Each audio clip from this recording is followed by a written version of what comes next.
A friend calls you on the phone, offers a few pleasantries, and then says, "Will you do me a favor?" It's always an interesting moment. Generally speaking, it's a manipulative question, isn't it?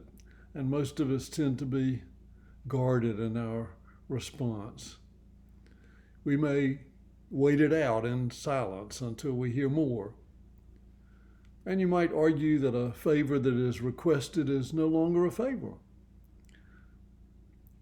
Inevitably, I have the feeling that the real question behind "will you do me a favor" is, how much do you care about me? And I will concede that there are some people in this world to whom I'll respond, "Will you do me a favor?" with an unthinking, "Of course." Jesus doesn't react very well to manipulation.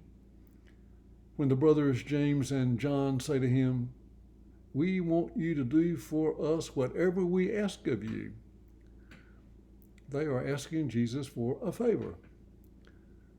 Jesus straightforwardly replies, "What is it you want me to do for you?" In their self-absorption, they don't seem too concerned about how the other disciples will feel about this. My wife Frances and I have just returned from traveling for 10 days with old friends, 3 other couples, former parishioners still active at the church from which I retired 11 years ago. Their lives have continued on together. They go faithfully each Sunday to their same church. They share a social life. And sometimes, grateful as we were to be included, Frances and I felt probably a little on the outside. Looking closely, you could see how old affections and old rivalries are always part of the life of a group like this, and presumably the life of the disciples as well. But then church life broadly is like this with the passage of time. As transitions occur in congregations, transitions in clergy or lay leadership, the congregation inevitably goes through a time of self-examination and relational readjustment. It can be a difficult period because of the absence of some previous source of stability.